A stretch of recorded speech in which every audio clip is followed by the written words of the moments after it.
Baik, saudara sekalian, saya menjumpai dua mahasiswa jadi tamu saya.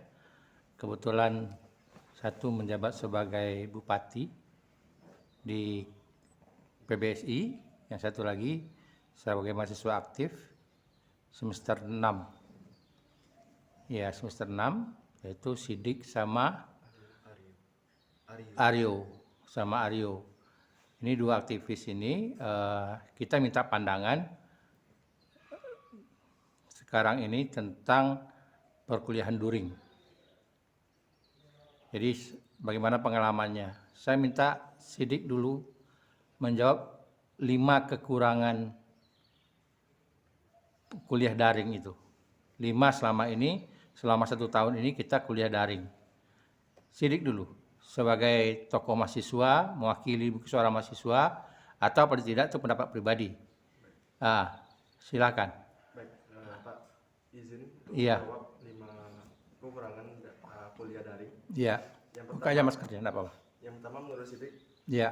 yang paling utama itu terkendala masalah sinyal. Karena rata-rata mahasiswa yang melaksanakan kuliah daring itu sudah berada di kampung. Kalau di kampung kan, Pak, kita pun tahu bahwasannya jaringan itu sangat sulit untuk diakses. Sehingga mungkin banyak ada beberapa kendala, sehingga pas perkuliahan daring itu kurang maksimal. Seperti kalau kita Meet atau Zoom, gambarnya tidak terlihatkan gitu. Karena kalau dilihatkan akan suaranya akan pecah-pecah gitu. Iya. Itu yang paling utama, Pak. Jadi itu juga mengakibatkan dosen tidak bisa tegakkan disiplin ya? Iya, Pak. Iya, Terkadang oke. pun dosen pun demikian, Pak, sinyalnya terganggu gitu. Iya, betul. Jadi itu sih yang paling utama. Yang paling kedua mungkin masalah kuota, Pak. Kuota atau pakai internet. Iya. Yang mungkin mahal. Ada beberapa mungkin mahasiswa yang tidak bisa mendapatkan wifi gratis. Jadi dia pakai data. Iya. Jadi itu kan sangat memberatkan juga kalau memang sekitar 100.000 lah mungkin sebulan. Itu pun kalau memang cukup. Iya. Karena kan perkuliahan daring ini kan rata-rata dosen itu meminta tugas yang bersifat online juga, publikasinya Iya.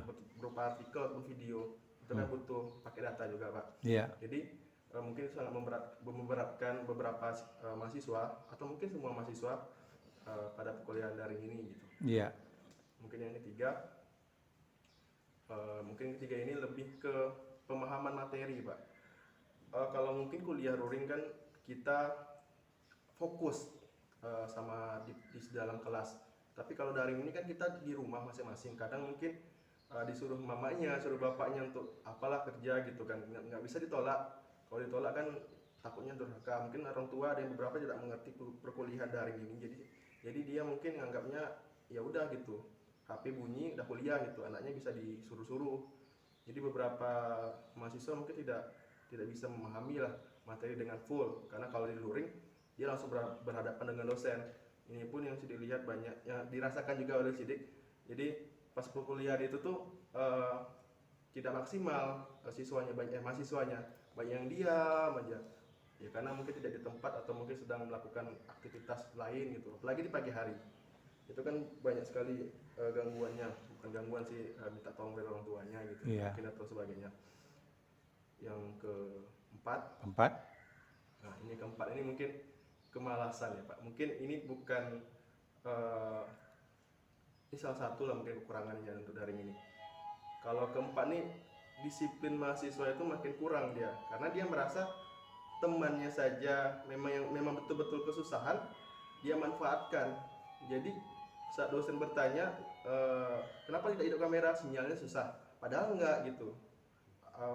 Jadi situasinya dimanfaatkan ya? Jadi dimanfaatkan situasinya. Pas ngumpul tugas, Pak terlambat ngumpul tugas, paketnya nggak ada, padahal paketnya ada. Jadi dia lebih tidak disiplin lagi, Pak, daripada luring gitu. Kalau luring kan kita lebih disiplin gitu, nggak datang tepat waktu udah tahu dia. Kalau ini kan nggak datang perkuliahan, kadang-kadang dosen itu tidak bisa melihat gitu karena fokus menyampaikan materi, dan itu sih membuat kuliah daring ini merasa kurang gitu untuk dilaksanakan. Ya. Yang kelima? Yang kelima terakhir nih, lebih ke bagian apa ya Pak? Mungkin itu kan lebih ke pemahaman lah. Kita kan semester 6 Pak kami Pak. Semester 6 itu kan ada praktik pengajaran. Iya. Mungkin di prodi lain itu lebih dari kami mungkin praktiknya. Mungkin harus ke lapangan dan sebagainya. Sedangkan kami praktik pengajaran ini aja yang mungkin sifatnya mengajar. Ini rasa sidik Pak kurang menyampaikan ilmu karena bukan dosennya sudah menyampaikan ilmu, cuman pengaplikasiannya ke kami itu kayak kami kurang tahu. Padahal kami semester 6 ini sebentar lagi mau PLP dan ini kan materi yang wajib gitu harus dikuasai untuk menghadapi PLP gitu. Jadi mungkin ditakuti gitu banyak sekali memang kalau tiba-tiba nanti luring dari daring itu banyak mahasiswa yang kayak tidak merasa atau tidak bisa gitu praktik langsung ke lapangan karena dia waktu teorinya itu sudah daring gitu dan dia tidak paham karena beberapa empat aspek tadi itu.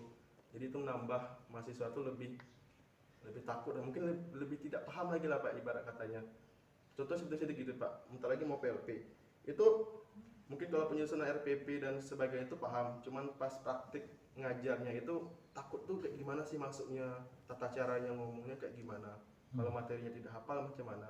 Itu kan bingung kami kalau memang kalau luring mungkin kan langsung praktik diajari sama dosen caranya seperti ini. Tapi kalau luring ini terkadang bingung juga mungkin dosennya menyampaikan bagaimana sih caranya gitu. Mungkin Ya, pada prinsipnya itu kelemahannya di daring. Ya.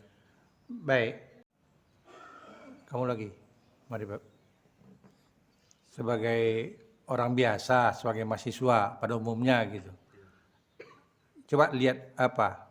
Coba kau kemukakan lima saja kelemahan dari daring itu. Atau merasa lebih enak? Iya, atau selama ini merasa lebih enak sebagai mahasiswa, lebih baik dilanjutkan aja gitu, buka aja. Nah. Karena ini kan ada kebijakan fakultas, tapi belum tahu semester ini akan dilaksanakan gitu. Jadi banyak pertimbangan gitu. Kayak perkuliahan luar jaringan gitu. Iya. Kalau untuk kelemahan, menurut Aryo sebagai mahasiswa, Iya. Kelemahan dari luring itu, Ah. menurut Aryo itu kalau luring itu mungkin dari segi biaya ya. Kalau dibandingkan dengan daring ya Pak ya. Iya. Kalau daring kan kita bisa belajar dari rumah, jadi untuk biaya kita nggak terlalu besar. Iya. Kalau luring kan kita harus pergi ke Pekanbaru dan harus ngekos dan harus menyiapkan uang makan, uang kos. Iya. Dari situ kelemahannya Pak. Kelemahannya di sana. Kalau untuk kelebihannya sebenarnya sih banyak gitu kalau Iya. luring itu kan. Nah untuk yang keduanya kelemahan dari luring itu mungkin apa ya Pak? Kalau kita dulu tidak merasakan kuliah dalam jaringan, jadi penggunaan aplikasi Zoom, Meet itu mungkin kita tidak paham sebagai mahasiswa yang hidup di era milenial seperti ini Pak. Iya, iya, iya. Jadi ada untungnya juga dulu kita pas belajar daring. Nah, untuk mahasiswa yang tidak merasakan di masa daring itu, yaitu Pak kelemahannya nanti mungkin dari segi penggunaan aplikasi di sosial medianya Pak, Iya. untuk media pembelajarannya tadi. Yang ketiga apa? Nah, yang ketiga itu apa ya? Ini kalau plusnya di daring itu kita bisa membuat video pembelajaran, kita bisa kreatif di media sosial seperti ya pembuatan konten, pembuatan video pembelajaran. Nah, kalau di luring kan Pak kita tampil langsung ini gitu. Tampil langsung. Sedangkan di zaman sekarang ini juga dituntut untuk menguasai kayak sosial media tadi Pak gitu. Jadi itulah kekurangannya mungkin, tapi bisa dipelajari gitu secara mandiri gitu.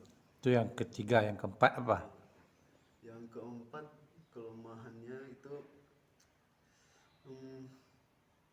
sebenarnya Rio, kalau untuk luring ini kelemahannya bisa jadi tidak ada kelemahan gitu Pak. Soalnya sangat berdampak positif sih, tapi di masa yang pandemi ini kita juga tidak tahu kan Pak, namanya virus Iya. kata orang itu tidak bisa hilang kan Pak. Iya. Mungkin Ya nanti bisa jadi, tapi kalau kita berharap itu tidak akan terjadi lah lagi Iya. virus ini menyebar gitu Pak Iya. di kawasan kampus kita gitu. Nah itu kemungkinan penyebaran virusnya mungkin agak besar gitu Pak dari dibandingkan dengan daring. Itu yang keempat. Iya. Yang kelima? Namanya kayak apa ya Pak? Kayak mungkin dari segi tenaga pengajarnya lah ya tidak lepas dari keadaan kita sekarang juga kan COVID. Mungkin dosen kita mungkin ada fisiknya yang udah agak kurang mungkin gitu. Kita juga dibatasi dengan jaga jarak juga ya Pak. Iya. Karena belum sepenuhnya hilang COVID ini gitu. Iya, iya. Jadi keterbatasan kita pun untuk bercengkrama di kampus ya juga masih terbatas gitu. Iya. Baik, ini kita sharing ya. Tadi Aryo bilang ada juga enaknya biaya karena biaya ya. Sekarang kalau biaya itu nih, ini saya nggak tahu nih. Biaya kos di sini dengan hidup di sini, katakanlah biayanya sekarang 1 bulan itu kiriman berapa? Kalau sidik berapa? 1 juta. Dengan kosan tuh? Beda kosnya Pak. Dengan kosan Uang makan 1 juta. uang makan 1 juta. Nah, kalau seandainya itu kita dengan orang tua hidup dan itu biaya paket gimana? Mencukupi nggak? Ini kalau biaya yang kata menurut Sidik tadi alasannya paket tadi kan, dengan biaya di sini dengan itu biaya paket membeli paket data mahasiswa mencukupi nggak untuk perkuliahan? Dia dimaksimalkan lah katakan kebutuhan maksimal begitu. Kalau Aryo gimana? Kalau dibanding 1 juta tadi ya Pak. Iya. Biaya paket Mencukupi. mencukupi itu. Justru lebih hemat. Iya, lebih hemat. Lebih hemat. Artinya bisa numpang, artinya orang tua tidak mikirkan bulanan lebih besar kan? Iya Pak. Kalau Sidik gimana? Sidik sih lebih ke fleksibel Pak. Mungkin kalau sedikit kan bisa Pak. Iya. Mungkin ada yang sebagian yang tidak bisa. Mungkin tadi yang poin keduanya orang tua tidak memahami daring itu apa. Iya. Jadi mungkin Lebih ke perilaku ya. ya banyak mahasiswa tuh ya udah habis paketnya minta lagi gitu kok. Mungkin orang tuanya bertanya-tanya kemarin udah beli paket kok minta lagi paket gitu. Iya.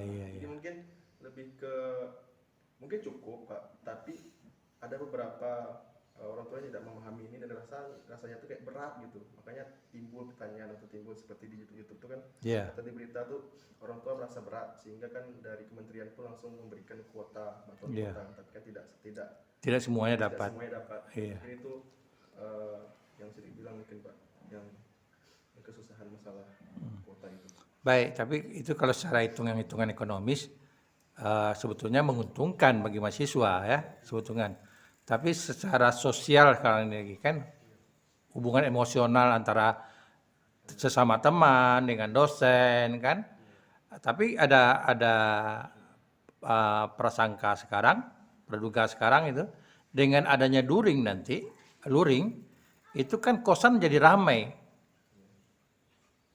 Tahulah anak kosan kan nggak disiplin gitu.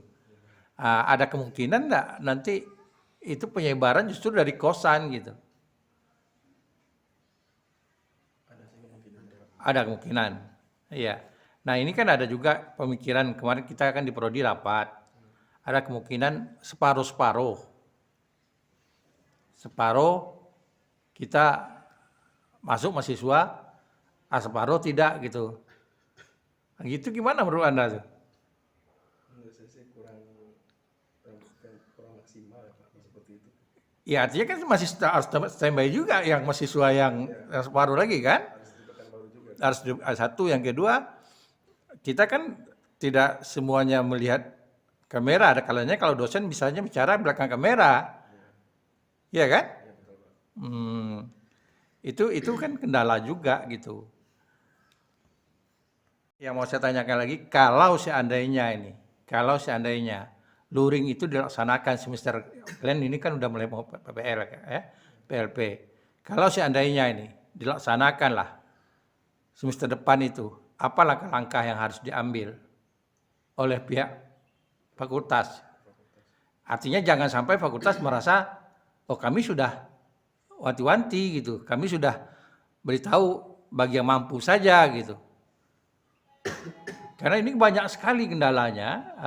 Saya beri contoh, saya sendiri sebagai dosen sekarang belum vaksin karena saya udah 2 kali mau vaksin, tensi saya tinggi. Ini nggak tahu lah, udah mulai saya berobat, udah mulai turun. Kemarin sempat tumbang saya gitu. Nah, itu belum lagi mahasiswa kan. Katakanlah kalau dosen itu punya kekebalan sudah vaksin, kalau itu dijamin bahwa itu jadi ukuran, dosen wajib vaksin gitu. Tapi mahasiswa, saya tanya ke beberapa mahasiswa, justru tidak semuanya yang diizinkan yang dapat vaksin yang kosan harus ada surat keterangan apa gitu. Surat keterangan atau apa? Ya, cuma KTM aja Pak syarat. KTP. Oh, KTP aja, mungkin mereka kurang mengerti. Oh. Kalian udah vaksin? Sudah. Sudah yang 2 kali? Baru pertama. Yang ketiga dari tanggal 30 Pak. Oh, tanggal 30. Cukup lihat KTM. Iya. Yakin enggak dengan vaksin itu? Kira-kira pede enggak gitu? Kalau untuk pede sih Pak, Ah. masih takut juga sih Pak. Nggak kurang pede lah intinya Pak. Takut masih kena COVID-nya itu. Iya, iya. Karena kan tidak menjamin, mungkin lebih kebal, mungkin lebih. Kalau memang nggak divaksin katanya kan kalau memang kena COVID langsung sakit-sakitan gitu. Iya, iya. Kalau udah divaksin mungkin tidak terlalu banyak efeknya gitu ke kita, efek dari virus itu, demam dan sebagainya itu. Katanya seperti itu. Baik, jadi kalau sekarang pandangan kalian ini sebagai mahasiswa, setuju atau tidak ada luring itu mau dilaksanakan? Dengan pertimbangan-pertimbangan tadi, dengan kelemahan-kelemahan daring ini, dalam kondisi yang sekarang ini gimana? Siapa dulu Pak? Sidik dulu, silakan. Mungkin Pak dari sedikit Pak ya. Karena vaksin ini dikhususkan untuk umur 18 tahun, mungkin untuk mahasiswa baru itu tidak bisa diwajibkan untuk ikut karena lebih apa ya Pak, lebih rentang lah kalau tidak divaksin. Itu kan syaratnya harus 18 tahun. Jadi mungkin ada beberapa angkatan yang memang tidak bisa sama sekali untuk pergi luring. Mungkin itu pertama Pak syaratnya. Kedua, mungkin dari UNIF lebih masifkan lagi untuk vaksinasi ini. Karena dari sendiri cuma dapat tekanan untuk vaksin yang mau KKN. Sedangkan yang untuk kuliah luring itu belum ada dari perintah dari UNIF. Jadi banyak yang sudah KKN atau mungkin dari di kampung itu tidak mau vaksin. Karena kan buat apa juga gitu. Jadi mungkin dari UNIF lebih dimasifkan lagi mengenai vaksinasi untuk luring. Dan mungkin yang ketiga Pak, mungkin dari sini ya Pak, kalau memang disekat-sekat seperti tadi 15 orang luring, 15 orang lagi nanti daring, itu kurang maksimal sih Pak dapatnya nanti ilmunya. Takutnya 15 daring ini yang tak kemana-mana kan. Mungkin yang selanjutnya mungkin dari UNIF pandangan sidik, mungkin lebih kasih penjelasan lebih lengkap, kemudian lebih mengkerucutkan angkatan berapa yang bisa luring. Jadi tidak perlulah 3 angkatan langsung untuk luring itu. Ibarat kata kita percobaan saja. Karena kan kalau memang lebih aman tuh percobaan tuh menurut saya kita mungkin kasarnya ya, seperti kelinci percobaan itu mungkin 1 angkatan saja untuk dicobakan. Kalau memang ini berhasil dan sukses, mungkin bisa diterapkan di semester kedepannya untuk angkatan bawahnya lagi gitu menurut saya Pak. Dan angkatan yang mungkin menurut saya itu pas, ini angkatan 19 yang dari semester 4 mau masuk semester 5, karena itu ada materi-materinya udah berat dan praktik gitu. Kalau yang mahasiswa baru ini kan, atau yang angkatan 2020 2021 ini kan masih teori, jadi masih bisa lah diajarkan lewat daring. Sedangkan yang praktik ini kan yang lebih sulit. Mungkin dari pihak UNIF itu lebih bisa mengkerucutkan angkatan berapa saja gitu. Tidak hanya di prodi kita PBSI, mungkin di prodi lain. Jadi mungkin takutnya kalau memang UNIF itu memeluringkan, bayangkan saja kalau memang UNIF ini memiliki mahasiswa yang sangat banyak, semua prodi dibuat luring, tiba-tiba numpuk datang semua seperti biasa, itu kan sama dengan bohong saja gitu. Apalagi nggak tahu kan apakah mereka udah vaksin atau tidak gitu. Untung memang kalau ada yang vaksin, kalau yang tidak bagaimana gitu. Dari UNIF apakah bisa pantau yang tidak vaksin ini kayak gimana? Terkadang dosen kan ada beberapa dosen tidak tahu gitu ada sertifikat vaksinasi ini, atau memang tidak mau tahu gitu, datang sesuai kebutuhan pulang gitu. Nah, hal-hal ini kan UNIF harus pantau gitu, dan harus ada mungkin gugus tugas khusus di UNIF. Kemarin saya dilihat di pemerintahan tuh dia ada membuat gugus tugas per UNIF dari Kementerian Pendidikan kalau tidak salah. Mungkin hal itu bisa dicontoh sama pihak UNIF, buatlah gugus tugas mungkin dari pihak mahasiswanya manfaatkan BEM, kemudian dari pihak dosennya beberapa untuk mengasih edukasi kepada dosen, sedangkan mahasiswanya edukasi kepada mahasiswa. Selama kegiatan daring ini tidak ada, atau dari BEM dari manapun mungkin ada sedikit yang menyampaikan mengenai COVID ini atau vaksinasi, tapi sisanya tidak ada yang memasifkan kepentingan vaksinasi itu seperti apa gitu, apa untungnya ke kita. Jadi banyak sekali mahasiswa yang belum vaksin. Mungkin yang banyak vaksin itu ya angkatan 19 sama angkatan 18 kena mau KKN gitu, yang lainnya nggak ada gitu. Jadi mungkin dari UNIF harus melakukan itu. Kalau dari prodi sih mungkin lebih mengetatkan lagi, ada di prodi harus ada cuci tangan, harus pakai masker, jarak-jaraknya, dan mungkin biayanya pun akan lebih karena mungkin sebulan sekali kan harus disemprot desinfektan di dalam ruangan itu. Kalau tidak disemprot kan bahaya juga, dan itu kan butuh dana gitu. Apakah kembali lagi ke UNIF, apakah UNIF sanggup untuk memberikan dana ke prodi? Kadang kan macet di atas tuh, atau memang bisa gitu loh. Kalau memang bisa dilaksanakan seperti itu, ya mungkin tadi dicobakan dulu dengan satu angkatan, lebih dikerucutkan lagi. Takutnya kalau memang langsung ke 3 angkatannya, takutnya tidak maksimal. Nanti ujung-ujungnya semester depan kembali lagi di awal, didaringkan lagi gitu. Lebih baik dipelan-pelankan saja dahulu, nanti baru lebih dimasifkan lagi. Sampai semoga saja tahun depan lagi COVID ini tidak ada lagi gitu. Maksudnya tetap ada tapi obatnya udah ada gitu. Kalau Aryo gimana? Ya Pak, ya paling hampir sama juga Pak sama apa yang dikatakan Sidik tadi Pak, kurang lebih. Nah, mungkin dari Aryo untuk pencegahannya, untuk dari Aryo baik atau tidaknya luring dilakukan, ya tentunya baik Pak, itu dalam satu segi mungkin dari pendidikan karakter mahasiswa, dalam segi pemahaman mahasiswa dalam menerima mata kuliah gitu kan Pak. Nah, terus dari untuk pencegahan itu mungkin dari universitasnya lagi kan Pak, bagaimana cara ya mengantisipasi biar COVID ini tidak menyebar di universitas dengan keadaan mahasiswa yang, kalau Universitas Riau ini terkenal dengan banyaknya mahasiswanya kan Pak. Jadi ya Lebih 30.000. iya, hampir 30.000 mahasiswa. Betul ya apa yang dikatakan Sidik tadi, mungkin untuk tahap pertama ya dilakukan tahap percobaan biar kita tahu juga apa sih kalau kita lakukan luring, apakah virus ini nanti bakal menyebar cepat di universitas kita gitu. Ya mungkin ya itu Pak, tahap percobaan itu harus dilakukan gitu. Jangan sih, ini terserah universitas yang mengambil kebijakan, dari kami sebagai mahasiswa gitu ya. Iya. Jangan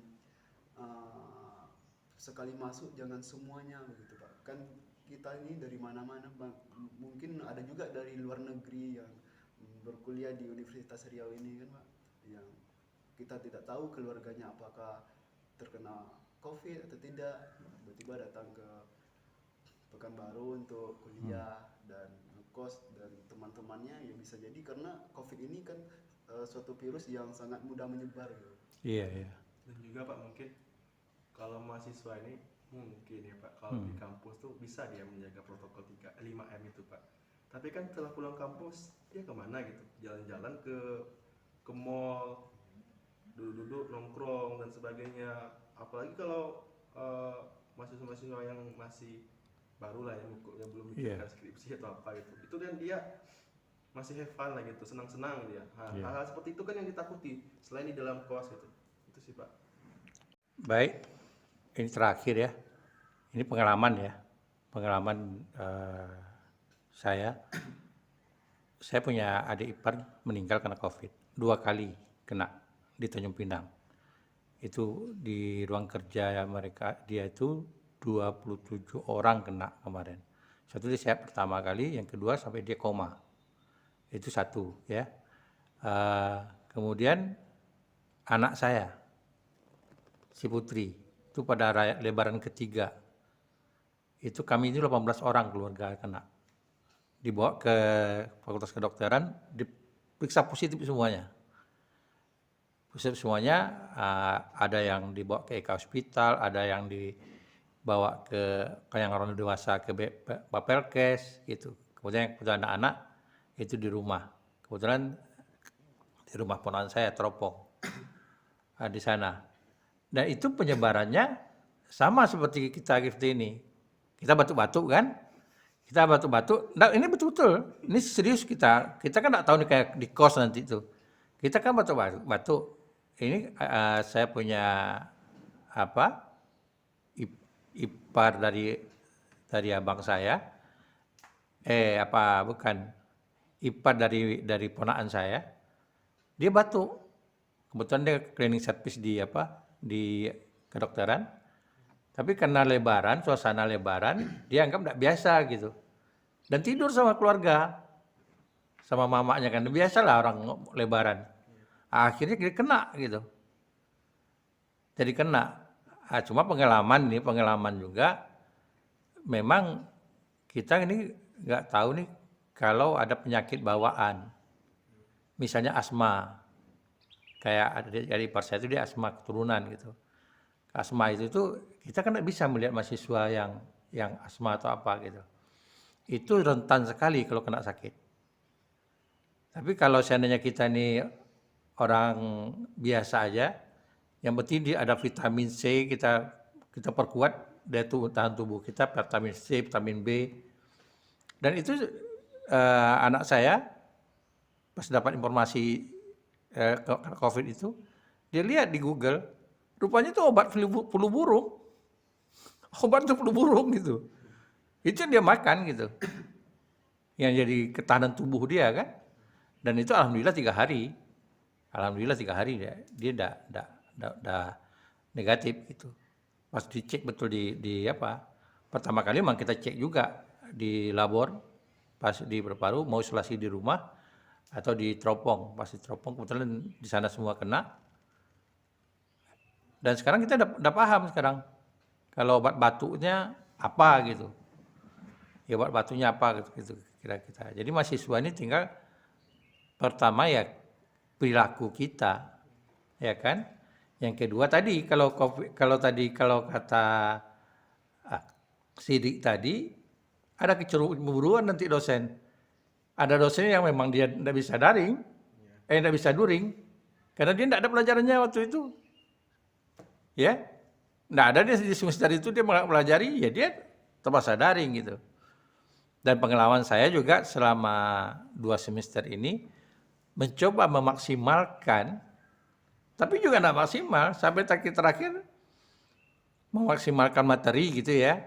Tapi karena mungkin ada persepsinya, oh ini karena konten, ya karena kita mau tidak mau harus pakai gimana gitu, buat videonya gitu. Dan itu akhirnya terakhir nggak maksimal. Saya jadi juga mood saya untuk membuat materi itu jadi masalah gitu. Jadi itu satu contoh tugas yang Anda selesaikan semester ini gitu. Ya kita mau gimana lagi, mau mentas nggak mungkin.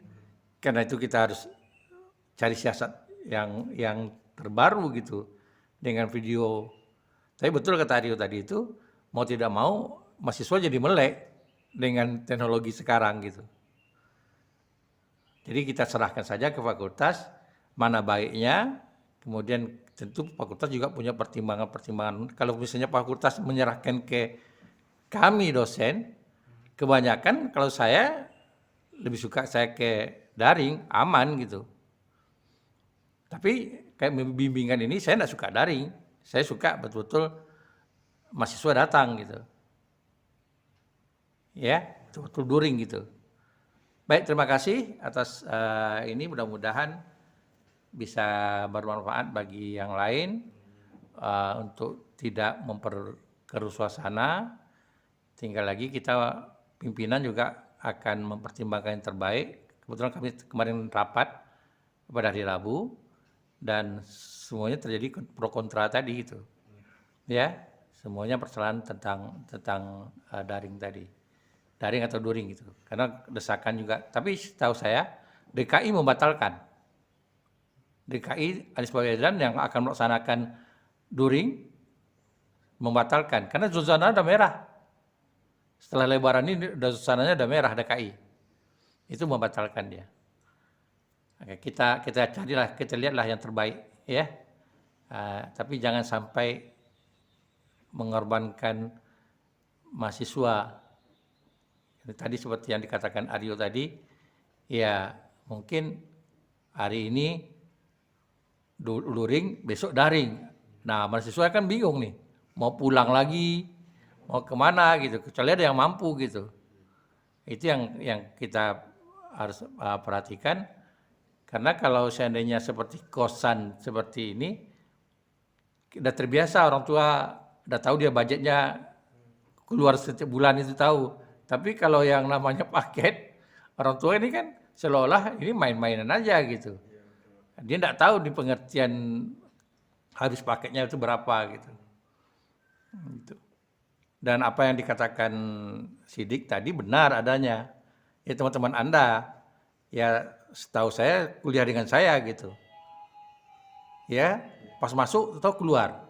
Atau tahu saya tanya tidak panggil gitu. Kita menegakkan disiplinnya itu yang susah. Baik, terima kasih ya. Oke.